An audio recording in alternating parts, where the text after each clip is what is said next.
یہی تو زندگی ہے۔ مگر میں اگر آپ سے پوچھوں، اگر ہم غفلت میں نہ ہوں، اگر ہمارا دماغ بیدار ہو، اگر ہماری آنکھیں کھلی ہوئی ہو، میں کچھ آپ سے بات کرنا چاہتا ہوں، میں کچھ آپ سے پوچھنا چاہتا ہوں۔ مجھے بتائیے، میں آپ سے پوچھتا ہوں کیا ہے دنیا؟ میں آپ سے پوچھتا ہوں کیا ہے آخرت؟ کیا بتائیں گے آپ مجھ کو؟ نماز پڑھنا دین ہے، نماز پڑھنا آخرت ہے، روزے رکھنا آخرت ہے، روزے رکھنا دین ہے، اور دنیا کیا ہے؟ تو آپ شاید مثال کے طور پر پیش کریں، روزی روٹی کمانا، محنت کرنا، دکان مکان کی فکر کرنا، یہ دنیا ہے۔ آج ایک قیمتی بات اپنے دل پر نقش کر کے جائیے۔ ہو سکتا ہے جسے ہم دنیا سمجھ رہے ہیں وہ دین ہو، یہ ہو سکتا ہے کہ جسے ہم دنیا سمجھ رہے ہیں وہ دین ہو، اور یہ بھی ہو سکتا ہے جسے ہم دین سمجھ رہے ہیں وہ دنیا ہو۔ یہ ممکن ہے۔ کیسے ممکن ہے؟ بڑی پیاری بات کہی حضرت شیخ شرف الدین احمد یا منیر رحمۃ اللہ علیہ نے۔ میں زندگی کا فلسفہ آپ کو سمجھانے لگا ہوں۔ فرماتے ہیں اگر کوئی نماز اس لیے پڑھتا ہے تاکہ لوگوں کے درمیان پرہیزگار کہلائے، متقی کہلائے، نمازی کہلائے، لوگ اس کی عزت کریں، لوگ اس کی تعظیم کریں، لوگ اس کا ادب کریں، لوگوں میں اچھا شمار کیا جائے۔ اگر کوئی علم دین حاصل کرتا ہے، کیوں؟ تاکہ اس علم کے ذریعے دنیا کمائے، دولت کمائے، شہرت کمائے، عزت کمائے۔ فرماتے ہیں پھر وہ علم اور پھر وہ نمازیں، پھر وہ روزے دین نہیں ہے، دنیا ہے، پھر وہ دنیا ہے۔ اور پھر فرماتے ہیں نکاح کرنا، بچوں کے لیے روزی روٹی کا بندوبست کرنا، ان کے لیے اہتمام کرنا، انتظام کرنا، تم اس کو دنیا سمجھتے ہو۔ لیکن اگر اس نیت سے کرو کہ نکاح کروں گا تو حرام سے بچوں گا، تو یہ دنیا نہیں ہے، یہ دین ہے۔ سبحان اللہ۔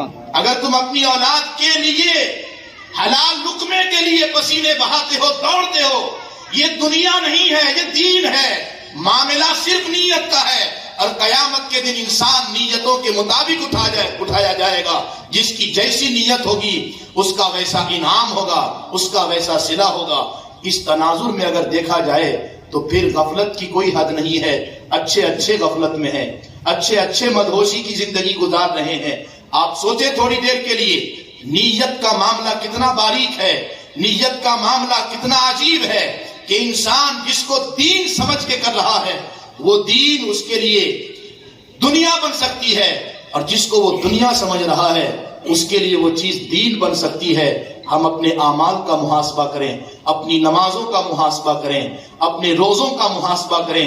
جو نیکی جو بھی کرتا ہے وہ اپنی اس نیکی کا جائزہ لے کہ وہ کس نیت سے کرتا ہے، کس لیے کرتا ہے، اللہ کے لیے کرتا ہے یا پھر اپنی دنیا کے لیے کرتا ہے۔ یاد رکھیں اس بات کو، اگر دین کو دنیا کے لیے کیا جائے تو پھر وہ دین دنیا بن جاتا ہے، اور اگر دنیا کو دین کے لیے کیا جائے تو پھر دنیا دین بن جاتی ہے۔ اس بات کو سمجھیں میرے عزیز دوستوں اور محترم بزرگوں۔ صورتحال اس وقت یہ ہے غفلت کی کہ اس غفلت کو کوئی لفظوں میں بیان نہیں کر سکتا ہے۔ اقترب للناس حسابهم وهم فی غفلۃ معرضون۔ لوگوں کے لیے حساب کا وقت قریب آ گیا ہے، ان کے سر پر آ گیا ہے، مگر وہ غفلت کی زندگی گزار رہے ہیں۔ ایک صحابی رسول ہیں، وہ اپنے گھر کی ٹوٹی ہوئی دیوار ٹھیک کرتے ہیں۔ ایک دوسرے صحابی وہاں سے گزرتے ہیں، کہتے پیارے کچھ سنا تم نے؟ انہوں نے کہا کیا بات ہے؟ کہنے لگے آج اللہ کی طرف سے کیا پیغام اترا، تم نے سنا؟ انہوں نے کہا نہیں سنا، تم بتاؤ۔ کتنے اچھے لوگ تھے، جب ملاقات کرتے تھے تو یہ پوچھتے تھے اللہ نے کیا حکم نازل کیا ہے۔ کتنے پیارے لوگ تھے، جب ملتے تھے تو پوچھتے تھے اللہ نے میرے لیے کیا حکم نازل کیا ہے۔ کتنے نیک، صاف دل، صاف نظر لوگ تھے کہ ملتے تھے تو پوچھتے تھے یہ نہیں کہ کہاں جانا ہے گناہ کرنے کے لیے، یہ نہیں کہ وقت گزاری کے لیے کس جگہ کا انتخاب کرنا ہے، نہیں، اللہ نے کیا حکم نازل کیا ہے۔ اس دوست نے کہا کہ آج تو قرآن کی ایسی آیت نازل ہوئی ہے کہ یہ نہیں کہا جا رہا ہے قیامت آئے گی، حساب دینا پڑے گا، بلکہ کہا گیا اقترب للناس حسابهم وهم فی غفلۃ معرضون، لوگوں کے لیے حساب کا وقت ان کے سر پہ آ گیا ہے مگر وہ غفلت کی نیند سو رہے ہیں۔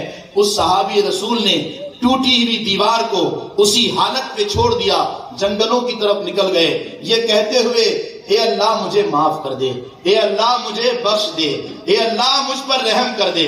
اس دوست نے کہا میرے دوست کم سے کم ٹوٹی ہوئی دیوار کو ٹھیک کر رہا تھا، اسی کو تو کم سے کم ٹھیک کر لے۔ تو اس نے کہا جب حساب کا وقت سر پہ ہے تو پھر تیاری شروع کر دو، نہ جانے موت کا فرشتہ کب آ جائے، نہ جانے موت کب آ جائے۔ قل یتوفاکم ملک الموت الذی وکل بکم ثم الی ربکم ترجعون، اے لوگو وہ دن قریب ہے، اے لوگو وہ وقت قریب ہے، اے لوگو وہ ساعت بہت نزدیک ہے جب ہمارا خدا ہم سے پوچھے گا میرے بندے اقرا کتابک کفی بنفسک اليوم علیک حسیبا، پڑھ کے سنا اپنا نامہ اعمال، آج میں تیرا حساب نہیں لوں گا، تو اپنا حساب خود لے۔ اللہ اکبر، وہ وقت قریب ہے جب اپنے نامہ اعمال کی سیاہیاں دیکھ کر گھبرا جائیں گے، سہم جائیں گے اور کہیں گے یا ویلتنا ما لہذا الکتاب لا یغادر صغیرۃ ولا کبیرۃ الا احصاها، کیا ہو گیا ہے اس چھوٹے سے نوشتے کو، اس نے کسی چیز کو چھوڑا نہیں، گناہ صغیرہ کو بھی لکھ کے رکھا ہے، گناہ کبیرہ کو بھی لکھ کے رکھا ہے۔ ہاں میرے بھائیوں، شیطان دھوکہ دیتا ہے، شیطان غفلت میں مبتلا کرتا ہے یہ سوچ دے کر کہ بھائی ابھی تو زندگی کے بہت سارے دن باقی ہیں، ابھی تو جوانی کے دن باقی ہیں، توبہ بعد میں کر لینا۔ توبہ میں تاخیر اس لیے انسان کرتا ہے کہ اسے مزید جینے کی خواہش ہوتی ہے۔ اللہ اکبر، اللہ اکبر۔ مگر قرآن جب قیامت کی بات کرتا ہے تو یہ نہیں کہتا کہ وہ چیز آنے والی ہے۔ آپ قرآن مجید اٹھا کے پڑھیے، جب قرآن نے قیامت کا ذکر کیا تو کبھی کہا اقتربا، کبھی یہ کہا اذا وقعت الواقعہ لیس لوقعتها کاذبا، وہ دن آ رہا ہے جس کے آنے میں کوئی شک نہیں ہے۔ اقتربت الساعة وانشق القمر، دیکھو قیامت قریب آ چکی ہے۔ اللہ اکبر۔ مولا علی شیر خدا فرماتے ہیں الناس نیام اذا ماتوا انتبہوا، لوگ سو رہے ہیں ان کی آنکھیں بند ہیں، یہ سو رہے ہیں، یہ جاگیں گے کب؟ جب یہ مر جائیں گے۔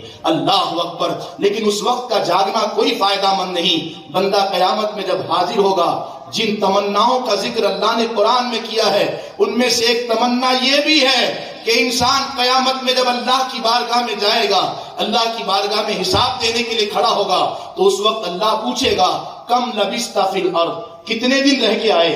تو اس وقت بندہ کہے گا لبثنا یوما او بعد یوم، اے اللہ ایسا لگتا ہے صبح گئے تھے ظہر کو آ گئے ہیں، یا ظہر کو گئے تھے عصر کو آ گئے ہیں، عصر کو گئے تھے مغرب سے پہلے آ گئے ہیں۔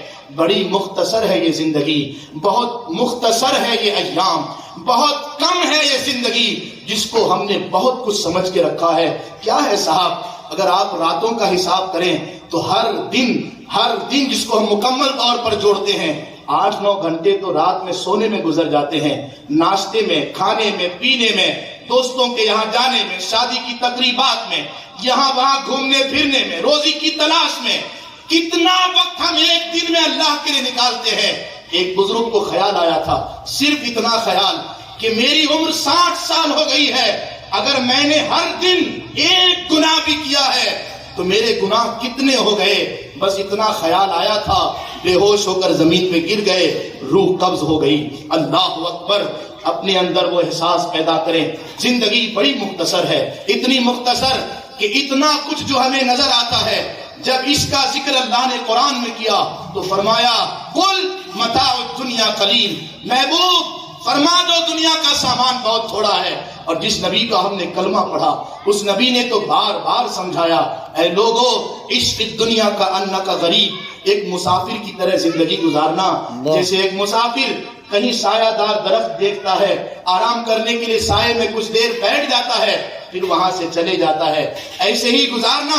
او عابری سبیلن، ارے مسافر کیا، راستہ گزرنے والے کی طرح زندگی گزارنا، جیسے اس کی کوئی منزل نہیں ہوتی، جیسے اس کا کوئی ٹھکانہ نہیں ہوتا۔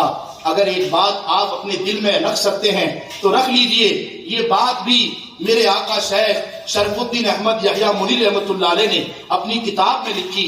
فرمایا اللہ تبارک و تعالیٰ نے جب جب جنت کا ذکر کیا اور جنت کی حوروں کا ذکر کیا تو بار بار فرمایا وَلَهُمْ فِيهَا أَزْوَاجٌ مُطَهَّرَةٌ وَهُمْ فِيهَا خَالِدُونَ. قیامت میں جنت میں جو حوریں ملے گی وہ پاک و صاف ہوگی، وہ پاک و صاف ہوگی. یعنی عورتوں کو جو عادتاً چیزیں ہوتی ہے وہ جنت کی حوروں کو نہیں ہوگی. جب جب اللہ جنت کا ذکر کرتا ہے فرماتا ہے تمہارے لیے پاکیزہ شراب ہے، شراباً طہورا. جب رزق کی بات کرتا ہے تو کہتا ہے پاکیزہ رزق ہے. یہ پاکیزہ رزق کی بات کیوں کرتا ہے بار بار اللہ قرآن میں؟ اس لیے کہ وہاں انسان کھائے گا مگر پاخانہ نہیں کرے گا، مگر پیشاب نہیں کرے گا. وہ پاکیزہ رزق ہے، اس میں خوشبو ہے. اللہ اکبر.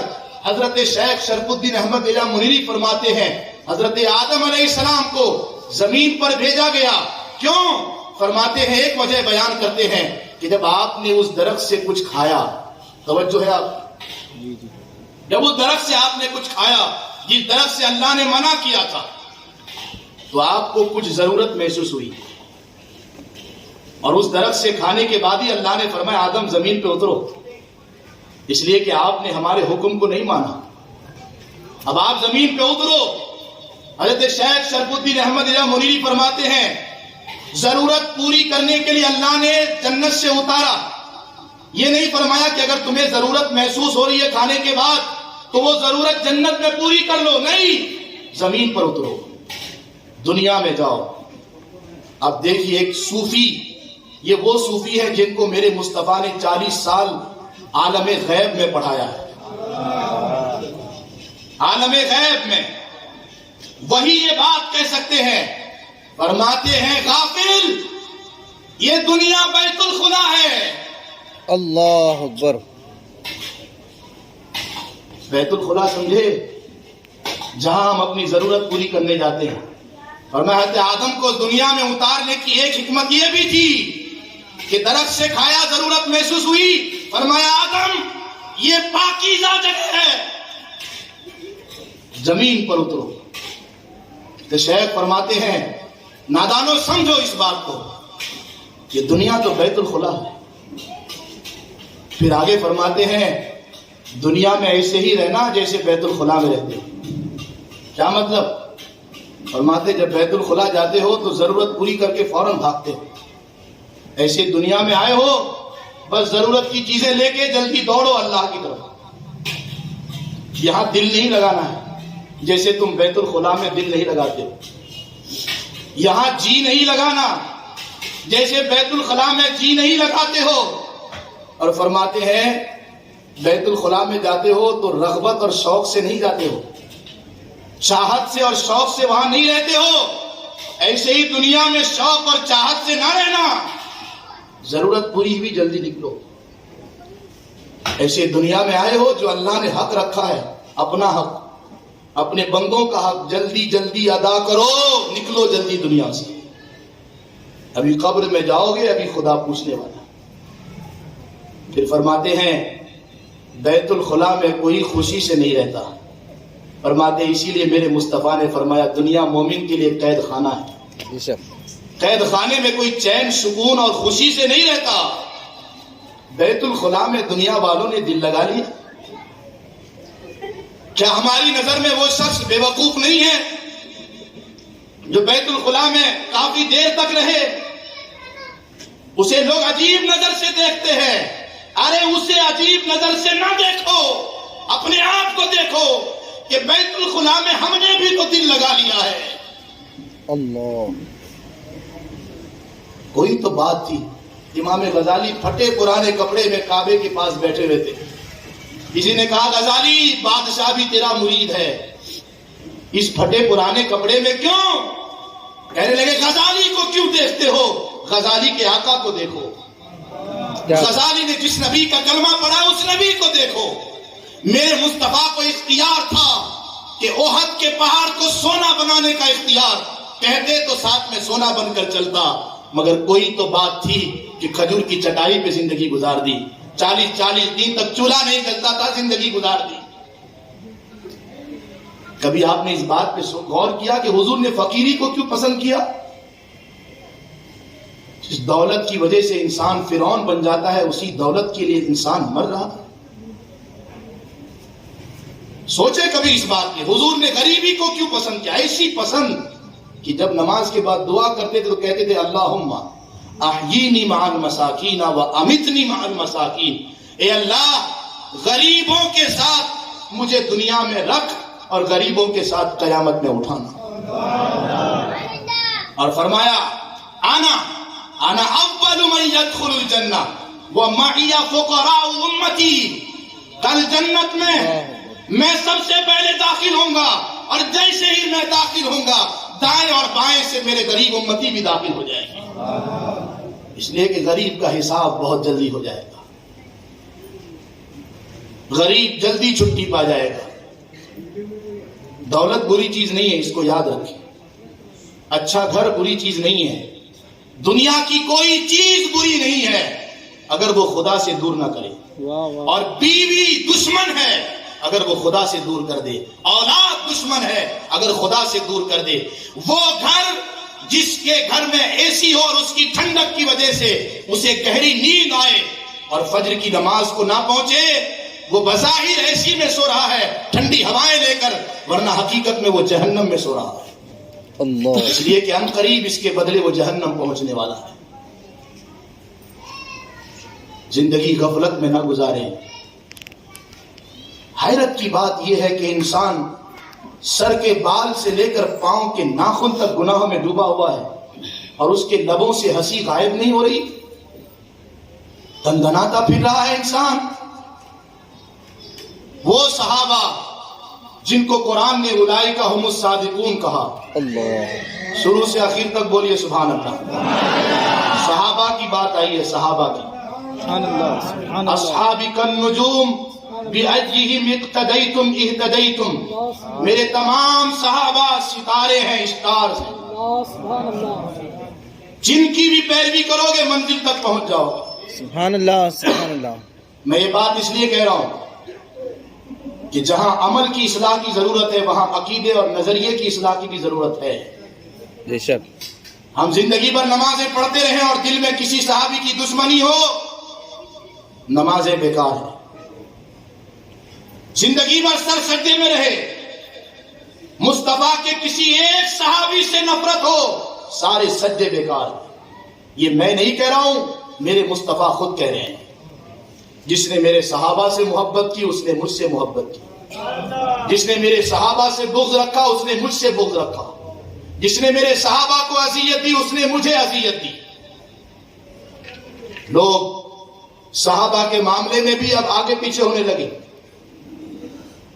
کن صحابہ کی بات کرتے ہیں آپ؟ وہ صحابہ جن کے بارے میں اللہ فرماتا ہے اولئک ھم المتقون، تقویٰ تو ان کے اندر ہے، بے شک۔ جن کے بارے میں اللہ فرماتا ہے اولئک ھم الصادقون، سچے تو یہ لوگ ہیں۔ وہ صحابہ جن کے بارے میں اللہ فرماتا ہے لا يستوي منكم من انفق من قبل الفتح وقاتل اولئك اعظم درجة من الذين انفقوا من بعد وقاتلوا وكلا وعد الله الحسنى۔ فتح مکہ سے پہلے جو ایمان لائے یا بعد میں ایمان لائے، درجے میں فرق ہو سکتا ہے کہ فتح مکہ سے پہلے ایمان لانے والے درجے میں زیادہ ہوں، بعد میں ایمان لانے والے درجے میں کم ہو، مگر رب فرماتا ہے جنت کا وعدہ تو سب سے ہے۔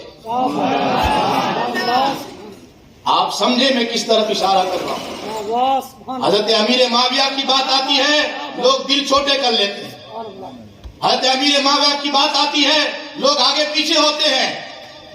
ان کو مصطفیٰ کے صحابہ کے بارے میں بات کرنے کا کوئی حق نہیں جن سے اللہ جنت کا وعدہ لے۔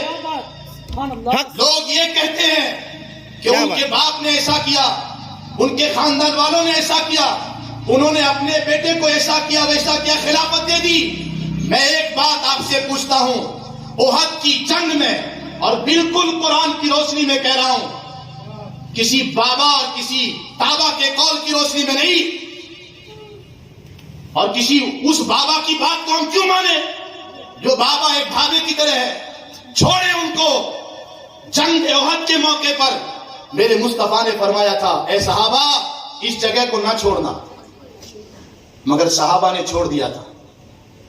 مسلمانوں کو نقصان ہوا، غلطی ہوئی کہ نہیں؟ صحابہ سے ہوئی نا۔ میں مان لیا کہ حضرت امیر معاویہ سے خطا اجتہادی ہوئی کہ یزید کو خلافت کیوں دی جب امام حسن سے وعدہ کیا تھا۔ میں کہتا ہوں تھوڑا پیچھے چلو، غلطی اور صحابہ سے بھی ہوئی ہے، مگر وہ صحابہ ہیں صحابہ، انہوں نے ماتھے کی آنکھوں سے اس مصطفیٰ کو دیکھا ہے۔ سبحان اللہ، جس مصطفیٰ کو دیکھنا حق کو دیکھنا ہے۔ من رآنی فقد رآ الحق، میرے نبی نے فرمایا جس نے مجھے دیکھا اس نے حق کو دیکھا ہے۔ اس بات پہ غور کریں، مصطفیٰ کو دیکھا ہے، اور صحابہ کو جو بھی عظمت حاصل ہے وہ صرف اس لیے کہ انہوں نے حضور کو دیکھا ہے بس، نہ نماز کی وجہ سے، نہ روزے کی وجہ سے، نہ حج اور زکوٰۃ کی وجہ سے۔ اگر کوئی کسی صحابی کو برا کہتا ہے تو وہ اپنے نبی کو برا کہتا ہے۔ صحابی نبی کی وجہ سے بنا ہے، اس بات کو سمجھیں آپ۔ اور بڑی اہم بات میں کہنے لگا ہوں آپ سے، حضور نے منع کیا تھا مت اترنا، مگر اتر گئے صحابہ۔ تو قرآن نے کیا کہا؟ انما استزلهم الشیطان ببعض ما کسبوا، شیطان نے تھوڑی دیر کے لیے بھلا دیا، لغزش دے دی، مگر رب فرماتا ہے وَلَقَدْ عَفَى اللَّهُ عَنْهُمْ، میں نے مصطفیٰ کے تمام غلاموں کو معاف کر دیا ہے۔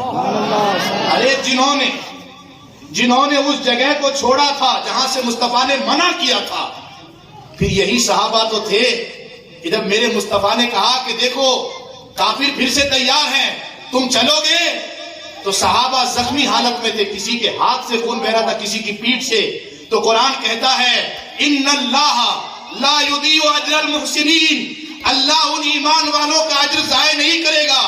الذین استجابوا للہ والرسول من بعد ما اصابهم القرح، وہ زخم سے چور چور تھے، مگر مصطفیٰ نے کہا اٹھو میرے لیے، تو اس زخمی حالت میں اٹھے اور کہا حضور اس زخمی حالت میں بھی آپ جہاں کہیں گے ساتھ میں چلیں گے۔ سبحان اللہ، سبحان اللہ، نعرہ تکبیر، نعرہ رسالت، مولانا سجاد احمد برکاتی صاحب قبلہ۔ اس بات کو سمجھیں، عقیدے کا مسئلہ ہے، صحابیت کا مسئلہ ہے، نظریے کا مسئلہ ہے۔ شیعوں کی سنی سنائی بات پر کان نہ دھریں، شیعوں کی سنی سنائی بات پر کان نہ دھریں، کسی صحابی کے بارے میں ایک جملہ بھی اپنی زبان سے غلط نہ نکالیں۔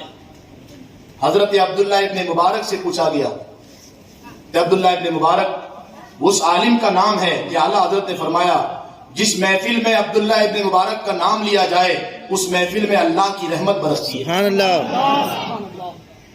نام لیا جائے تو کسی نے پوچھا حضور عمر بن عبدالعزیز بڑے نیک بادشاہ ہیں، تو یہ افضل ہے یا امیر معاویہ افضل ہے؟ اور میں کیسی بات کرتے ہو، کیسی بات کرتے ہو؟ عمر بن عبدالعزیز سب کچھ ہے مگر مصطفیٰ کو تو نہیں دیکھا نا۔ کیا بات، بولیے نا سبحان اللہ۔ وہ عادل ہے، نیک ہیں، راتوں کو رونے والے ہیں، حضرت فاروق اعظم کی طرح انصاف کرنے والے ہیں، سب کچھ ایک پلڑے میں، مگر مصطفیٰ کو ایک لمحہ دیکھنے کی عبادت ایک پلڑے میں، دونوں نیکیاں برابر نہیں ہو سکتی۔ سبحان اللہ، سبحان اللہ۔ حضور کو ہم نے سمجھا کیا ہے؟ کیا سمجھا ہم نے حضور کو؟ میرے اعلیٰ حضرت نے کہا ان کا ہوں میں گنہگار، وہ میرے شافع۔ اعلیٰ حضرت کہتے جیسا بھی ہوں مگر قیامت میں کوئی مجھ کو گری نظر سے نہ دیکھے، میں گنہگار ضرور ہوں مگر لوگوں یہ تو دیکھو میری شفاعت کے لیے کون آ رہے ہیں۔ ان کا ہوں میں گنہگار، وہ میرے شافع، اتنی نسبت ہی کیا کم ہے، تو سمجھا کیا ہے؟ سبحان اللہ، سبحان اللہ۔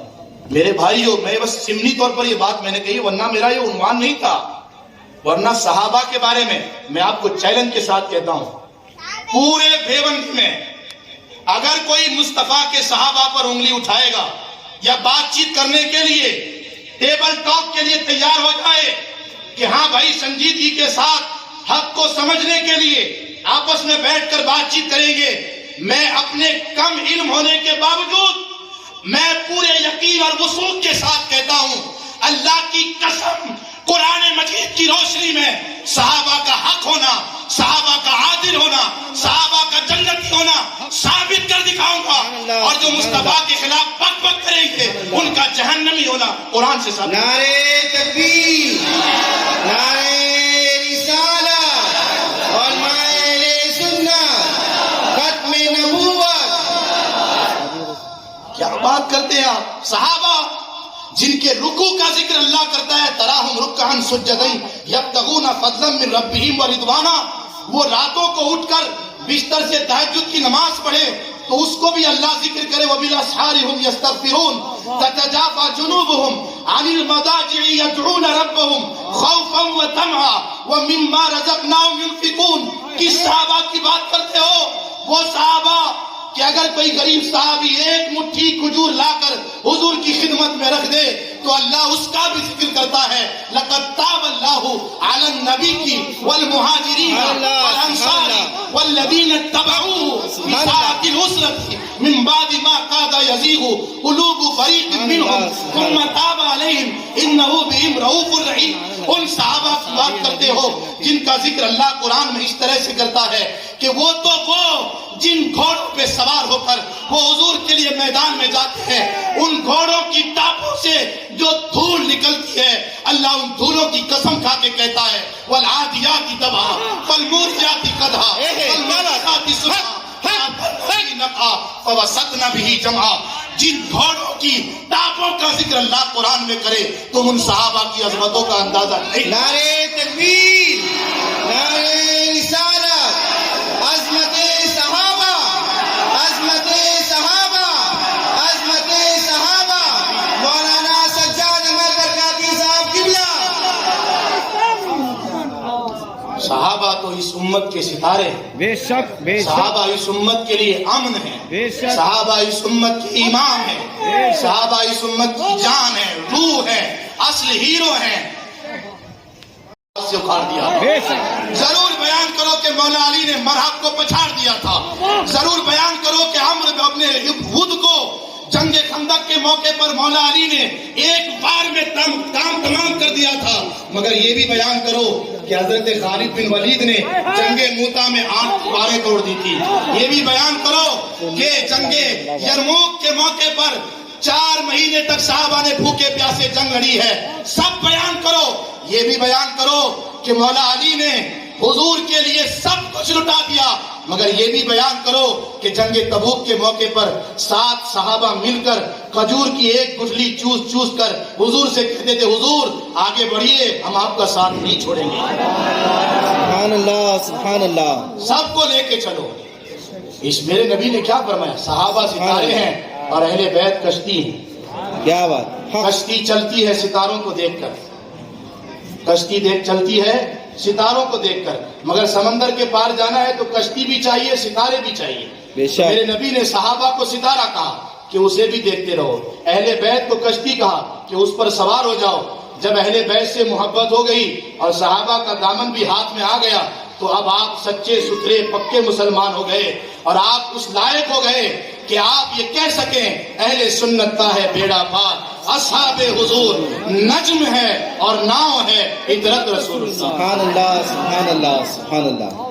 بات میرے عزیز دوستوں اور محترم بزرگوں، خیر یہ تو ایک الگ عنوان ہے کہ صحابہ کون ہے، صحابہ کی عظمت کیا ہے، حضرت امیر معاویہ کون ہے، ان کی شان و عظمت کیا ہے۔ میں نے صرف اس لیے کہہ دیا، آپ سے اگر کوئی پوچھے حضرت امیر معاویہ کے بارے میں، کوئی بھی آپ سے سوال کرے، آپ پلٹ کر ایک سوال ضرور کریں، ہم کچھ نہیں جانتے۔ کیا کرنا آپ کو؟ ہم کچھ نہیں جانتے۔ آپ جو تاریخ کی کتابوں کا حوالہ دے رہے ہو، تاریخ کی کتاب پر ایمان لا کے مسلمان ہوئے ہو کہ قرآن پر؟ کیا بات ہے، بہت خوب۔ تاریخ کی کتابوں پر ایمان لائے ہو کہ اللہ کی کتاب پر؟ آمنت باللہ و ملائکتہ و کتبہ کہتے ہو یا وہ کتب تاریخ کہتے ہو؟ تاریخ کی کتابوں پر ایمان لائے یا اللہ کی کتاب پر؟ اگر کہے گا اللہ کی کتاب پر تو ان کو یہ کہنا جو باتیں تم کہہ رہے ہو وہ تاریخ کی کتاب میں لکھا ہے، اور جو میں کہہ رہا ہوں کہ اللہ نے ہر صحابی سے جنت کا وعدہ لیا یہ قرآن میں لکھا ہے، بتا تو تاریخ کا مسلمان ہے یا قرآن کا مسلمان؟ کیا بات ہے، حق ہے، سبحان اللہ، سبحان اللہ۔ قرآن ان کے جنتی ہونے کا اعلان کرے اور تو فلاں فلاں فلاں فلاں کی کتابیں اٹھا کے لا کر ہم سے کہے اس نے ایسا لکھا، اس نے ایسا لکھا۔ ارے ہم اس قرآن پر ایمان لاتے ہیں جس کو اتارنے والا خدا، جس سے زیادہ کوئی سچا نہیں. ومن اصدق من اللہ حدیثا ومن اصدق من اللہ قیلا. اور جو جبرائیل لے کر آئے ان کے بارے میں اللہ فرماتا ہے نزل بہ الروح الامین علی قلبک لتکون من المنذرین بلسان عربی مبین. اتارنے والا سچا، لانے والا فرشتہ، فرشتوں کا سردار اور امانت دار اللہ کہتا ہے. اور جس نبی کے دل پر اترا اس نبی کو دشمن بھی صادق الامین کہتے ہیں. بتاؤ اس کتاب کا انکار کرو گے جس کتاب کو نازل کرنے والا سب سے سچا، جس کتاب کو لانے والا فرشتہ امین، اور جس نبی کے دل پر اترا وہ نبی صادق الامین، امانت دار، سچے، اس کتاب کے ایک زبر اور زیر میں بھی شک نہیں ہے. تم کون سی بات کرتے ہو؟ شیعوں کی. یہ شیعہ تو کہتے ہیں کہ قرآن کو گھٹا بڑھا دیا گیا. 10 پارے مولا علی کے بارے میں نازل ہوئے تھے، اس کو چھپا دیا. کس نے چھپایا؟ کہتے ہیں ابو بکر صدیق نے چھپایا، اللہ، فاروق اعظم نے چھپایا. تو ہم اسے کہتے کہاں پھر رکھا ہے وہ؟ تو کہتے وہ امام مہدی جو ہمارے چھپے ہوئے ہیں ان کے پاس ایک غار میں رکھا ہے. میں بہت دن سے حیران ہوں کہ ایڈریس معلوم پڑے تو جاؤں، لیکن ابھی تک یہ نہیں بتائیں گے کہ امام مہدی وہ کون ہے اور کہاں چھپے ہیں. نہیں بتائیں گے، بس ہے. تو ہم نے کہا ٹھیک ہے، جب تم یہ کہتے ہو نا کہ 10 پارے چھپا لیے گئے، 10 پارے چھپا لیے گئے، تو تم صدیق اکبر کو برا نہیں کہتے ہو، اللہ کو برا کہتے ہو. اللہ. کیوں؟ کہ اللہ نے قرآن کو نازل کیا تو فرمایا انا نحن نزلنا الذکر وانا لہ لحافظون. ہم نے قرآن کو نازل کیا ہے اور ہم ہی اس کی حفاظت کریں گے. بے شک. اگر صدیق اکبر نے 10 پارے چھپا لیے تو قرآن کی حفاظت کیسے ہوئی؟ تم اللہ کے بھی گستاخ ہو، قرآن کے بھی گستاخ ہو، اللہ، صحابہ کے بھی گستاخ ہو. کہتے مولا علی سب سے افضل ہے. نہیں مانتے ہم ابو بکر صدیق کو، نہیں مانتے ہم فاروق اعظم کو. تمہارے نہ ماننے سے کیا ہوتا ہے؟ وہ ابو بکر صدیق جن کی فضیلت میں قرآن کی 40 آیتیں اتری، سبحان اللہ، بے وہ شک. فاروق اعظم جن کے مشورے کے مطابق قرآن کی 20 آیتیں اتری ہے. تم مانو کہ نہ مانو، تمہارے نہ ماننے سے کیا ہوتا ہے؟ ہم صرف مولا علی کو نہیں مانتے، ہم مولا علی کی بھی مانتے. بس میں یہ آخری بات کہہ دوں، شاید آپ کے دل میں اتر جائے. کہتے کہ حضرت ابو بکر صدیق کو ہم افضل نہیں مانتے، سب سے افضل نہیں مانتے، سب سے افضل مولا علی ہیں. میں نے کہا نادان، ابو بکر صدیق کے افضل ہونے کی سب سے مضبوط دلیل باب العلم نے دی ہے، سبحان اللہ، مولا علی نے دی ہے. تمہیں پتا نہیں ہے، مولا علی نے سب سے ٹھوس دلیل دی ہے اس بات کے تعلق سے کہ امت میں سب سے افضل ابو بکر صدیق ہے. بے شک. آپ کہیں گے کیسے؟ جب حضرت ابو بکر صدیق بیعت لے رہے تھے تو مولا علی بھی سامنے موجود ہیں. تو ابو بکر صدیق رضی اللہ نے مسکرا کر کہا علی مجھے تو تم سے یہی امید ہے کہ امت کو بٹنے نہیں دو گے. تو مولا علی کھڑے ہو گئے اور کہا ابو بکر، جب حضور آخری وقت میں تھے بیماری کی حالت میں اور اسی حالت میں دنیا سے چلے گئے، اس وقت اپنے مصلے پر تمہیں کھڑا کیا. بولیے نا سبحان اللہ. یہ کون کہہ رہے؟ مولا علی کہہ رہے مصلے پر حضور نے تمہیں کھڑا کیا. جسے حضور نے آگے کیا ہو علی اس کو پیچھے نہیں کر سکتا، علی اس کو پیچھے نہیں کر سکتا. اور پھر دوسرا جملہ کہا خلافت تو دنیاوی امور کو سنبھالنا ہے، لوگوں کے درمیان انصاف کرنا ہے، ان کے جھگڑوں کو حل کرنا ہے، انصاف قائم کرنا ہے. کہتے ہیں جب مصلے پر دین کے لیے کھڑا کر دیا تو جب حضور نے دین کا امام بنا دیا تو ہم دنیا کا امام آپ کو کیوں نہیں مانیں؟ سبحان اللہ، سبحان اللہ. نعرہ تکبیر، نعرہ رسالت، عظمت صحابہ، سنی دعوت اسلامی، ہر صحابی نبی جنتی، ہر صحابی نبی جنتی، جنتی آپ بولے، ہر صحابی نبی، ہر صحابی نبی، سنی دعوت اسلامی، مولانا سجاد احمد برکاتی صاحب قبلہ. اس بات کو سمجھیں، سنی دعوت اسلامی جو آپ کو بلاتی ہے، درس میں بلاتی ہے، اجتماع میں بلاتی ہے اور پھر آزاد میدان لے جانے کی بات کر رہی ہے، بات خوب. تو آپ کو سیر و تفریح کے لیے نہیں. حاجی علی آپ بہت بار گئے ہوں گے، اللہ، مخدوم مہائمی کی بارگاہ میں بہت بار گئے ہوں گے، اور جاتے رہیں خوب جائیں. مگر آزاد میدان اس لیے بلاتے ہیں تاکہ آپ جہنم سے آزاد ہو جائیں. اللہ وہاں عقیدہ بھی سچا دیا جاتا ہے, عمل کی اصلاح بھی بالکل ٹھیک کی جاتی ہے, اور اس بار تو پوری تیاری کے ساتھ جانا ہے. یہ جو آپ مجھے سن رہے ہیں, میں ان لوگوں سے کچھ لے کے سنا رہا ہوں سبحان جو اللہ. آزاد میدان میں آپ کو سنانے والے ہیں. بے شک بے شک. ان کی بارگاہ میں بیٹھ کر کچھ حاصل کر کے آپ کو کچھ سنا رہا ہوں. وہاں جب جائیں گے تو وہاں آپ کو کچھ اور ملے گا. تو میرے عزیز دوستو, اس کی تیاری کریں. یہ عقیدے کی بات تھی, چونکہ اس وقت بھیونڈی کی سرزمین پر بہت سارے طریقوں سے صحابہ اکرام کے حوالے سے غلط نظریات دیے جا رہے ہیں. اہل بیت کی محبت کے نام پر, اہل بیت کی محبت اگر سیکھنی ہے, ایک بات نوٹ کریں, حضرت ابو بکر صدیق کی افضلیت کی جب بات آئے کہ حضرت ابو بکر صدیق افضل ہیں, تو مولا علی کا حوالہ پیش کریں, پہلی بات. اور دوسری بات, جب اہل بیت کی محبت کی بات آئے تو حضرت ابو بکر صدیق کا حوالہ پیش کریں. یعنی آپ سے اگر کوئی پوچھے اہل بیت سے کس طرح محبت کرنی ہے, تو کہنا حضرت ابو بکر صدیق کی طرح, فاروق اعظم کی طرح, تاکہ یہ شیعہ اپنے مقصد میں کامیاب نہ ہو سکیں. یہ اس لیے آپس میں لڑاتے ہیں تاکہ دنیا والوں کو بتا سکیں کہ صحابہ کے درمیان آپس میں جھگڑا تھا, دوریاں تھی, نفرتیں تھی, کچھ نہیں تھا, وہ بھائی تھے. بولیے سبحان اللہ. اب دیکھیے, قرآن کی ایک آیت یاد آئی کہ قرآن میں اللہ فرماتا ہے وَنَزَعْنَا مَا فِي صُدُورِهِمْ مِنْ غِلٍّ إِخْوَانًا عَلَى سُرُرٍ مُتَقَابِلِينَ. اللہ فرماتا ہے کل قیامت کے دن کچھ ایمان والے بھائی اگر ان کے آپس میں کچھ ہو گیا, توجہ کیجیے, قرآن کہتا ہے اگر کچھ ایمان والے بھائی ان کے درمیان کچھ ہو گیا, نفرت کی بات ہو گئی, کچھ دوریاں ہو گئی, تو اللہ فرماتا ہے قیامت کے دن ان کے سینے سے اس چیز کو نکالیں گے, پھر ان کو بھائی بھائی بنائیں گے, پھر جنت میں بٹھائیں گے, ایک دوسرے کے سامنے دیکھ کر ایک دوسرے کو مسکرائیں گے. مولا علی فرماتے ہیں مجھے امید ہے کہ یہ آیت میرے اور امیر معاویہ کے بارے میں اتری ہے. سبحان اللہ. مجھے امید ہے کہ ایسا ہوگا. سوچیں آپ, مولا علی تو ایسا فرمائیں, اور مولا علی کے نام پر لوگ قوم کو اس طرح دھوکہ دیں, یہ کیسے برداشت کریں گے؟ اللہ اہل بیت سے محبت کرنی ہے حضرت ابوبکر صدیق کی طرح. بے شک. راستے سے گزر رہے امام حسن نظر آئے, اپنے اوپر بٹھا لیا سبحان اللہ. اور فرمایا شبیہم بالنبی لا شبیہم بعلی. علی بیٹا تیرا ہے مگر دکھتا مصطفیٰ کی طرح. سبحان اللہ. مولا علی ہنسنے لگے, مسکرانے لگے. محبت اس طرح کرنی ہے جن صحابہ کو قرآن نے ایک دوسرے کا بھائی کہا, اور یہ کہا کہ تم اسلام کے آنے سے پہلے لڑتے تھے, فَأَلَّفَ بَيْنَ قُلُوبِكُمْ فَأَصْبَحْتُمْ بِنِعْمَتِي إِخْوَانًا. اللہ میرے نبی نے فرمایا علامت اعراض اللہ تعالی عن العبد اشتغالہ بما لا یعنی.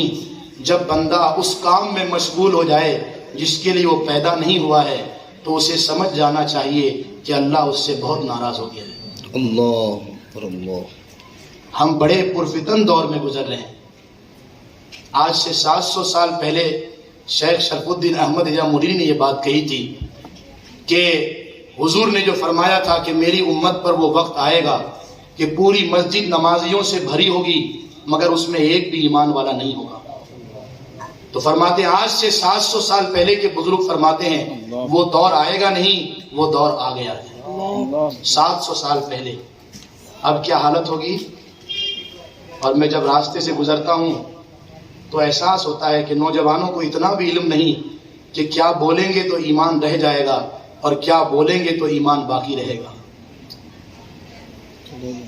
گانے سنتے ہیں وہ جن میں کفریہ کلمات ہوتے ہیں. شوق